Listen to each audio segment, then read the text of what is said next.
told you language classes make you worse at languages. This is what happened to me. I formerly studied Chinese for 8 years and Korean for 2 years. Even though I've spent way more time on Korean, it's already at the same level as my Chinese. The reason I picked up Korean so much faster is because I stopped taking language classes. So what did I do instead of language classes to speed up my Korean learning? Before we dive into this alternative strategy, let's first break down why language classes not only aren't worth your time, but actually make you worse at languages.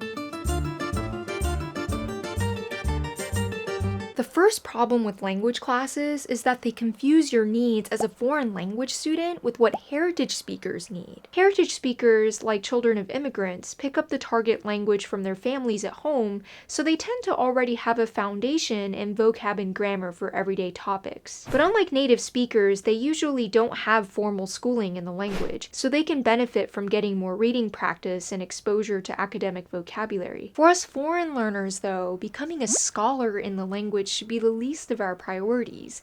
We need to first focus on catching up with heritage speakers and their baseline knowledge. This comes not from burying our heads in literary texts and writing assignments, but breaking down how to say things in everyday life. But despite this, language courses follow a teaching strategy called intensive reading I learned about in this influential linguistics book.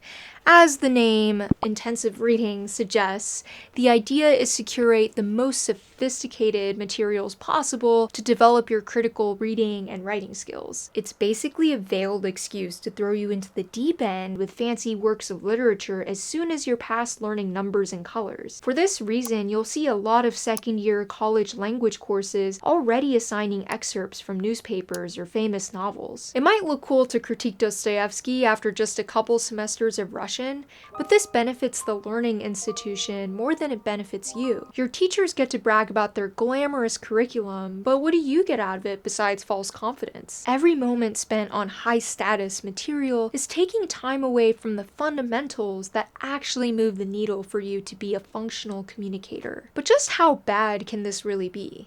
Let me offer a personal example.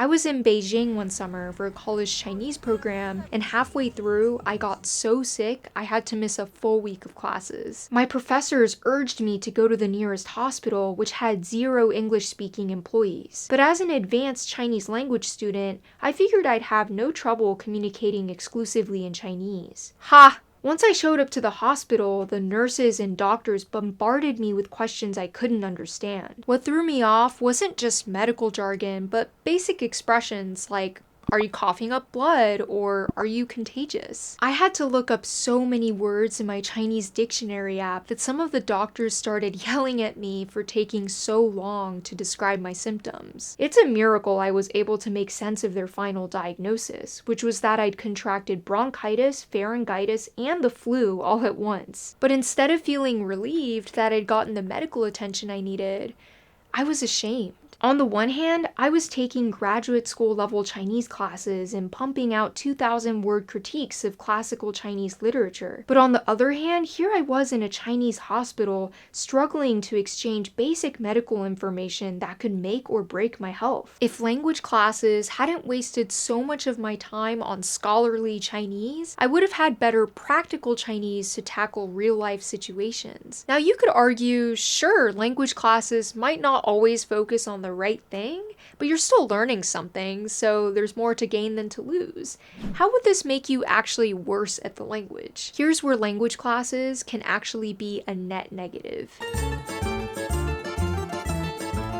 This is gonna sound brutal, but if you have any classmates, you should assume that their language output isn't a good influence. In fact, it might be doing you more harm than good without you even realizing it. Nani?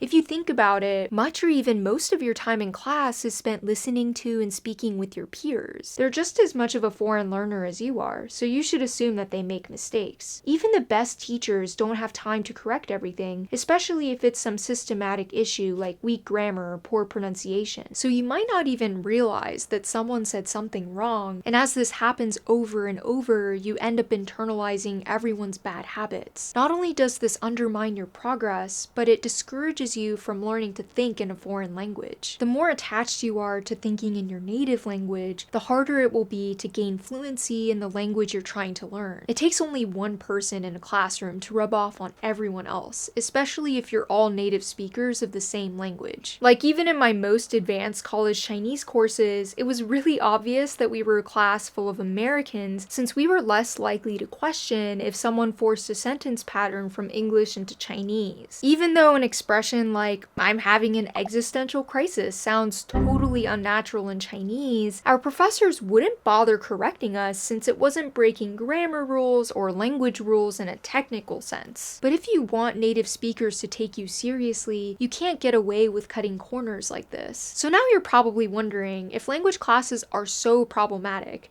then what actually works instead?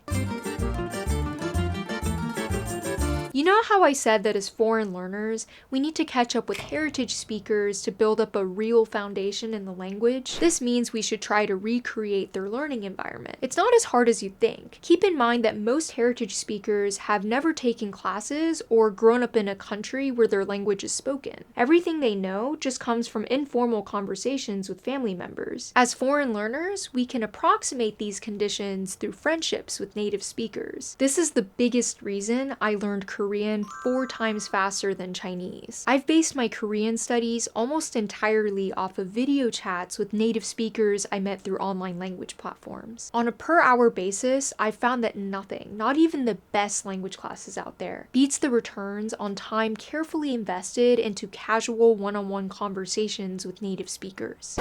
But how do you pull off conversations if you're still a beginner at the language? I myself was a total beginner at Korean when I started doing these one-on-one combos. My strategy was to use the few words I did know to tell stories from my daily life, like my cat stealing food from the dinner table, for example. If you think about it, storytelling is kind of the whole point of a language. You can't really get good at a language until you're good at telling stories. So I practiced telling stories over and over.